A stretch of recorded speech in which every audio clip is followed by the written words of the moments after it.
جہاز برفانی طوفان میں پھنس کر پہاڑوں سے ٹکرا گیا اور چند مسافر زندہ بچے۔ وہ برفانی میدان میں پھنستے ہیں جہاں سردی اور بھوک کے ساتھ ساتھ خونخوار بھیڑیے ان کا پیچھا کرتے ہیں۔ ایک ایک کر کے ساتھی مرتے جاتے ہیں اور بچنے والوں کی امید ٹوٹ جاتی ہے۔ میں ہوں رحمان انور اور آپ دیکھ رہے ہیں بصرہ ٹاکز۔ طیارے کے ٹوٹنے کے بعد ہر طرف دھواں اور برف پھیل گئی۔ کچھ لوگ موقع پر ہی مر گئے اور باقی زخمی حالت میں بچ نکلے۔ اوٹوی نے جب ہوش سنبھالا تو اس نے دیکھا کہ لوگ چیخ رہے ہیں اور ملبے سے نکلنے کی کوشش کر رہے ہیں۔ ہوا اتنی سرد تھی کہ ہر سانس پھیپھڑوں کو کاٹ رہی تھی۔ اس نے سب کو اکٹھا کیا اور کہا کہ اگر ساتھ نہ رہے تو سردی ہمیں مار ڈالے گی۔ انہوں نے لکڑیاں تلاش کی اور آگ جلائی تاکہ خود کو زندہ رکھ سکیں۔ آگ کے قریب بیٹھے سب کو لگا جیسے زندگی واپس آ رہی ہے، لیکن اندھیروں میں دور سے ایک خوفناک آواز گونجی۔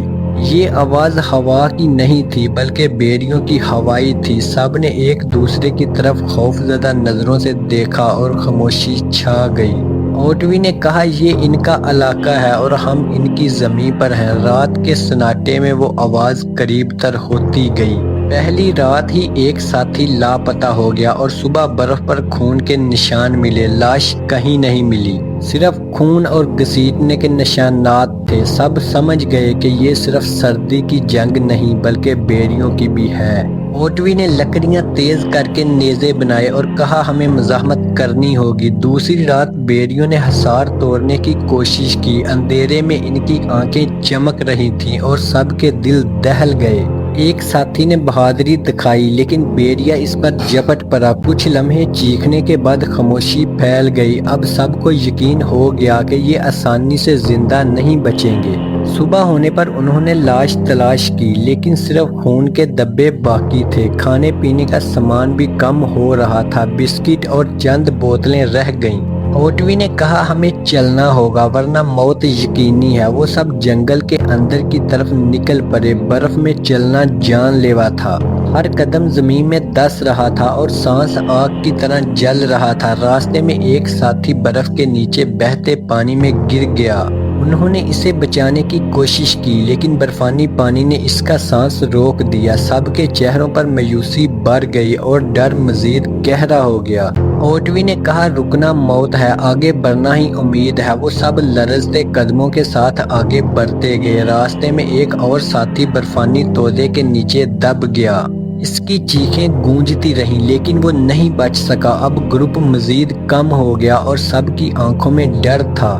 اندھیرے میں بھیڑیوں کی آنکھیں مسلسل چمک رہی تھی۔ رات کو انہوں نے آگ جلائی لیکن نیند کسی کو نہیں آئی۔ اوٹوی نے کہا کہ ڈرنے سے ہم جلد مر جائیں گے، لڑنے سے شاید بچ سکیں۔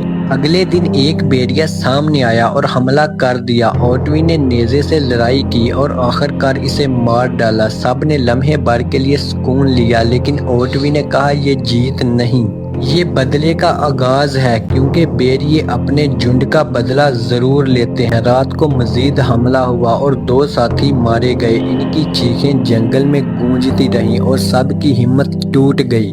صبح جب وہ آگے بڑھے تو ان کی آنکھوں میں امید ختم ہو چکی تھی۔ ایک ساتھی زخمی ہو گیا اور اس نے کہا کہ مجھے چھوڑ دو، تم لوگ آگے بڑھو۔ وہ بیٹھ گیا اور کہا کہ میں ان کا سامنا کروں گا۔ کچھ دیر بعد بھیڑیوں کی ہوائی آئی اور سب نے پیچھے مڑ کر دیکھا۔ بھیڑیے اس پر ٹوٹ پڑے لیکن اس نے بہادری سے لڑائی کی۔ وہ مر گیا لیکن کچھ بھیڑیے زخمی بھی ہوئے۔ باقی ساتھی لرزتے قدموں کے ساتھ آگے بڑھتے گئے۔ سردی مزید سخت ہو رہی تھی اور برفانی ہوا چہروں کو کاٹ رہی تھی۔ پیروں کی انگلیاں سن ہو گئیں اور سانس لینا مشکل ہو گیا۔ راستے میں ایک اور حادثہ ہوا جب برفانی درخت گر گیا اور ایک ساتھی دب گیا۔ اب گروپ میں بہت کم لوگ بچے تھے اور ہر کوئی جانتا تھا کہ زندہ بچنا تقریباً ناممکن ہے۔ اندھیرے میں بھیڑیوں کے قدموں کی چاپ سنائی دے رہی تھی۔ ان کی آنکھیں آگ کی طرح جلتی ہوئی دکھائی دیتی تھی۔ ہر لمحہ موت قریب آ رہی تھی لیکن اوٹوی اب بھی رکنے کو تیار نہیں تھا۔ اوٹوی اور باقی بچے ہوئے ساتھی برفانی میدان میں آگے بڑھتے جا رہے تھے۔ بیڑیوں کی ہوائیں ان کے چاروں طرف گونج رہی تھی اور سب جانتے تھے کہ وہ گھیرے میں ہے۔ راستے میں ایک برفانی دریا آیا اور ایک ساتھی برف ٹوٹنے پر نیچے گر کر ختم ہو گیا۔ اوٹوی نے باقیوں کو سنبھالا اور سب کو آگے بڑھنے پر مجبور کیا کیونکہ رکنے کا مطلب موت تھا۔ کچھ فاصلے پر ایک برفانی ڈھلوان آئی جہاں ایک اور ساتھی پاؤں پھسلنے پر نیچے جا گرا اور مر گیا۔ اب گروپ مزید چھوٹا ہو گیا اور سب کے چہروں پر خوف واضح تھا۔ رات کو سب نے لکڑیاں جلا کر آگ روشن کی مگر بھیڑیے قریب آ گئے اور اندھیرے سے نکل کر ایک ساتھی پر ٹوٹ پڑے۔ اوٹوی نے نیزے سے لڑائی کی اور بھیڑیے کو پیچھے ہٹایا مگر وہ ساتھی مر چکا تھا۔ صبح ہونے پر گروپ مزید کمزور اور چھوٹا ہو گیا۔ راستے میں ایک پرانا خالی کیمپ ملا مگر بھیڑیے وہاں بھی پہنچ گئے اور ایک اور ساتھی مارا گیا۔ اب اوٹوی کے ساتھ صرف 2 آدمی بچے تھے جو بمشکل آگے بڑھ رہے تھے۔ سفر کے دوران ایک بڑا درخت گرا اور ایک ساتھی دب کر وہیں ختم ہو گیا۔ اب صرف اوٹوی اور ایک ساتھی رہ گئے جو زخمی بھی تھا اور زیادہ چل نہیں سکتا تھا۔ کچھ دور چلنے کے بعد وہ زخمی شخص زمین پر بیٹھ گیا اور بولا کہ میں مزید نہیں جا سکتا۔ اس نے اوٹوی سے کہا مجھے یہیں چھوڑ دو اور خود آگے بڑھ جاؤ۔ اوٹوی نے اسے چھوڑ دیا اور پیچھے سے بھیڑیوں کی ہوائیں نے اس کے انجام کی خبر دے دی۔ اب اوٹوی اکیلا رہ گیا اور وہ جنگل کے اندر مزید آگے بڑھتا گیا۔ آخر کار وہ ایک کھلے میدان میں پہنچا جہاں برف کے بیچ اندھیرا پھیلا ہوا تھا۔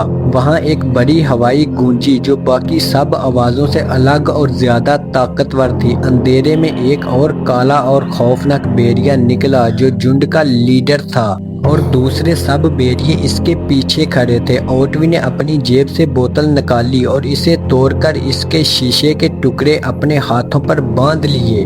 اس نے ایک چھری نکالی اور اپنے سامنے کھڑے بھیڑیے کو گورا۔ بھیڑیا گرایا اور آہستہ آہستہ آگے بڑھا جبکہ اوٹوی بھی آخری ہمت جمع کر کے آگے بڑھا۔ چند لمحوں بعد دونوں ایک دوسرے پر جھپٹے اور برفانی میدان میں ان کی آخری جنگ شروع ہو گئی۔ یہ جنگ شدید تھی اور دونوں ایک دوسرے کو مارنے کی کوشش کر رہے تھے۔ آخر کار زمین پر خون پھیل گیا اور لڑائی ختم ہو گئی۔ آخری منظر میں اوٹوی برف پر بیٹھا ہوا دکھائی دیتا ہے اور اس کے ارد گرد خاموشی چھا جاتی ہے۔ وہ سخت زخمی ہے مگر ابھی زندہ ہے اور اس کے سامنے لیڈر بھیڑیا مردہ پڑا ہے۔ جھنڈ کے باقی بھیڑیے خاموش کھڑے ہیں اور کوئی آگے نہیں بڑھتا۔ یہ وہ لمحہ تھا جب انسان نے اپنی آخری ہمت سے جنگ جیت لی۔ اگر آپ کو ویڈیو پسند آئی ہے تو چینل کو سبسکرائب کریں۔ اگر پسند نہیں آئی تو بے شک نہ کریں لیکن ویڈیو کو لائک ضرور کریں اور کمنٹ میں اپنی رائے کا اظہار کریں۔ شکریہ۔